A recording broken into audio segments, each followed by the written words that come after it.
Bienvenidos. Durante este video vamos a seguir estudiando la unidad número 7 que trata sobre los sistemas de nutrición para comenzar a ver lo que es el sistema respiratorio. Durante esta clase virtual vamos a ver de qué se trata la difusión y la presión del aire y algo de evolución de los sistemas respiratorios. Ya sabemos cuáles son los sistemas de nutrición, sí, teníamos el sistema cardiovascular acompañado del linfático, el digestivo, el respiratorio y el urinario. En este caso nos vamos a quedar con el respiratorio y vamos a ver lo que es difusión y presión de aire, además de un poco de evolución. Comencemos a estudiar. Primero definamos qué es respiración. Si hablamos a nivel de un organismo multicelular complejo, vamos a decir que la respiración es tomar, ¿sí?, del ambiente un fluido rico en oxígeno, ¿sí?, para liberar un fluido rico en dióxido de carbono. Así que en nuestro caso este fluido es el aire. Pero si hablamos a nivel celular, este concepto cambia bastante, ¿sí? Decimos que se produce la respiración cuando se produce la combinación del oxígeno con diferentes moléculas orgánicas para producir energía, ¿sí?, para producir ATP.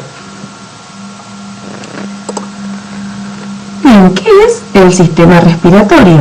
Básicamente podemos decir que es un conjunto de tubos y sacos en los que se realiza el intercambio gaseoso, ¿sí?, entre lo que es el medio ambiente y la sangre, ¿sí? Medio ambiente, podemos estar hablando de aire o de agua, ¿sí?, un fluido. ¿Para qué sucede esto? Bueno, para, como dijimos recién, en lo que es la respiración celular, se produzca dicha respiración, si esa mezcla del oxígeno con otras moléculas orgánicas para producir la energía suficiente que sustente todas las funciones del organismo. Hablemos un poco de la difusión de los gases, ¿sí?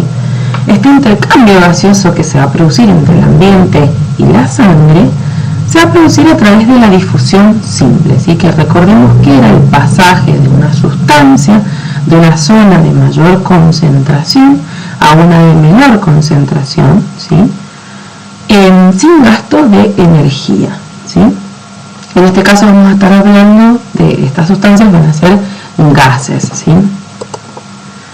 Cuando hablamos de la difusión de los gases, es más conveniente, ¿sí?, hablar de presiones, ¿sí?, no tanto de concentración. No está mal hablar de concentración, pero lo adecuado es hablar de presiones. Entonces vamos a decir que esta difusión simple va a producirse de una zona de mayor presión a una de menor presión sin gasto de energía.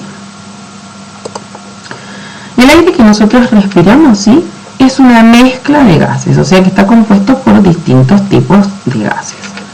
El que se encuentra en mayor medida es el nitrógeno.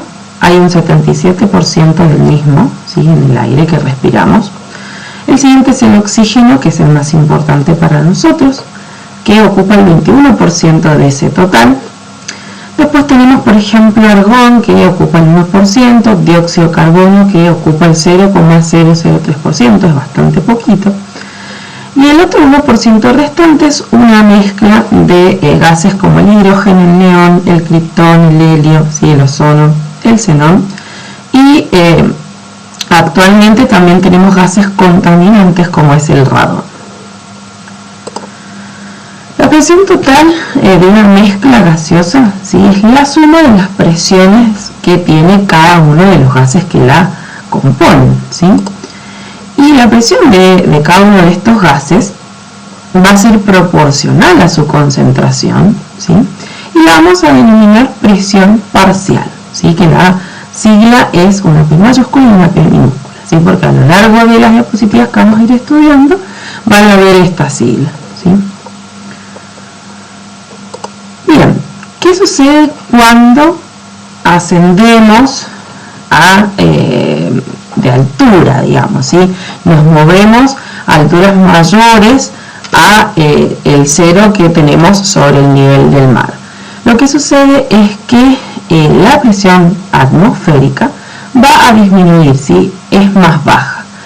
Si está bajando la presión atmosférica, por ende va a bajar la presión de los gases que la componen. Uno de esos gases es el oxígeno, ¿sí? Y la presión del oxígeno también disminuye.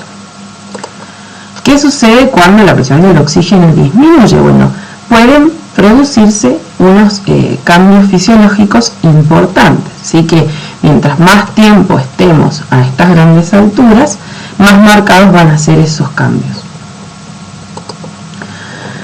Podemos hiperventilarnos, ¿sí? O producirse la hiperventilación, debido a que al bajar la presión del oxígeno necesitamos mayor cantidad de aire que pase por nuestros pulmones para suplir nuestras demandas de oxígeno, ¿sí? O sea, nuestra frecuencia respiratoria va a aumentar.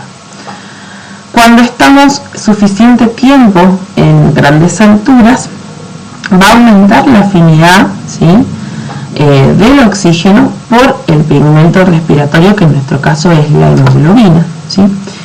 Y cuando el organismo asciende a alturas muy rápidamente o no consigue aclimatarse a esas alturas, puede sufrir dolor de cabeza, náuseas y hasta alucinaciones, ¿sí? Que son manifestaciones fisiológicas comunes en las personas que hacen montañismo, ¿sí? O son andinistas.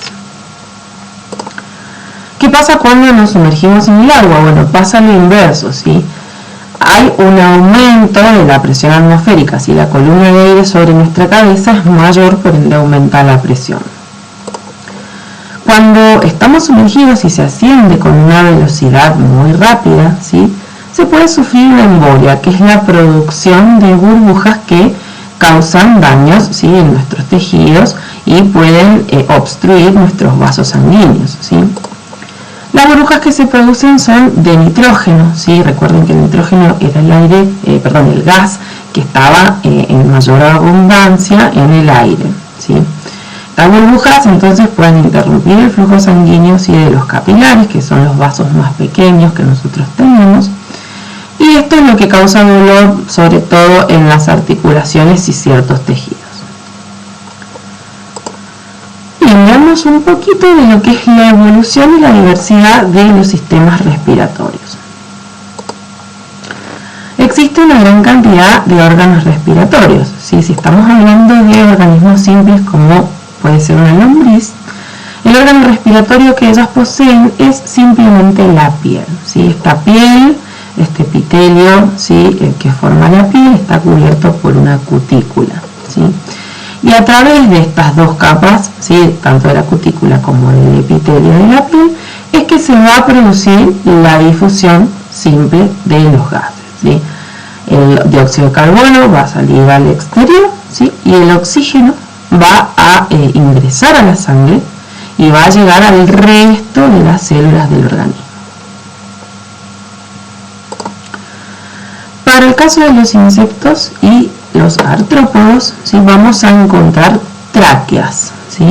Estas tráqueas que son aquí, o sea, que están aquí esquematizadas, no tienen relación con el sistema cardiovascular, ¿sí? Que pueden llegar a tener estos organismos, ¿sí? Simplemente son conductos que se abren al exterior a través de un estigma que permiten la entrada de oxígeno, ¿sí? Y la salida de dióxido de carbono.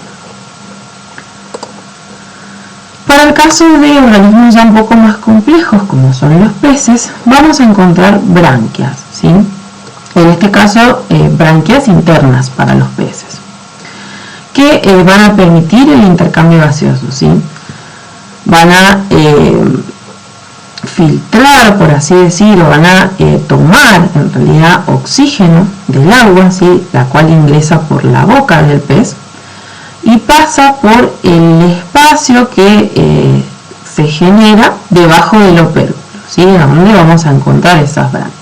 Entonces allí las branquias permiten que la sangre se cargue de oxígeno y que se descargue de dióxido de carbono, el cual es ligado al agua circundante. Las branquias son un sistema muy eficiente, ¿sí? De intercambio gaseoso, debido a que en el agua vamos a encontrar un nivel de oxígeno mucho menor que en el del aire, ¿sí? Es un sistema en contracorriente, ¿sí? El agua que atraviesa las branquias circula de forma perpendicular, ¿sí?, a lo que es la circulación de la sangre, ¿sí? Y esto es lo que permite que constantemente la sangre se cargue de oxígeno y se descargue de dióxido de carbono. Hay ciertos peces, como los pulmonados, ¿sí?, que poseen pulmones, ¿sí?, como lo muestra aquí el esquema. Estos peces tienen pulmones y también fosas nasales, ¿sí?, lo que les permite respirar aire, ¿sí?, no agua. Cuando estos peces necesitan respirar, ascienden a la superficie, asoman sus fosas nasales e inspiran y expiran para poder permitir el intercambio gaseoso dentro de los pulmones. A medida que se van complejizando los organismos, también se van complejizando los pulmones, ¿sí? En el caso de los anfibios y de los reptiles tenemos pulmones que son bastante rudimentarios, y a medida que avanzamos, ¿sí?, por ejemplo con las aves y con los mamíferos, estos órganos se complejizan, ¿sí? Para el caso de los anfibios, no solo respiran a través de los pulmones, sino que también lo hacen a través de su piel o epidermis, de una forma muy similar a como lo hacen las lombrices, ¿sí? Por eso es que tienen que estar constantemente húmedos o sumergidos en agua de vez en cuando, ¿sí? Los reptiles pueden llegar a respirar a través de su piel, pero lo hacen mayormente por sus pulmones. Y ya para el caso de las aves, el mecanismo respiratorio es un poquito más complejo. Cuando se inspira por primera vez, digamos que en el ciclo 1 de inspiración, lo que sucede es que el aire ingresa al interior del ave y se deposita en los sacos posteriores, ¿sí? Las aves tienen pulmones acompañados de sacos. Los sacos lo que hacen es permitir la circulación del aire a través de los pulmones. Entonces, durante la primera inspiración, el aire entra a los sacos posteriores. Durante la primera expiración, ¿sí?, seguimos en el ciclo 1 de la respiración de las aves, el aire pasa de los sacos posteriores hacia los pulmones para llenar, ¿sí?, los sacos anteriores, donde ya estaríamos en la segunda inspiración, ¿sí?, del ciclo 2. Y en la segunda expiración o salida del aire del animal se produce esto mismo, ¿sí?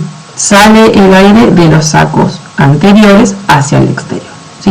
Es un mecanismo quizás un poco, que se ve como un poco más complejo, pero es bastante eficiente. Bien, hemos finalizado entonces la primera parte. Recuerden que esto lo pueden estudiar del capítulo número 35 del libro de Elena Curtis, y algo de información también pueden encontrar en la guía de estudio en la unidad número 7. Gracias.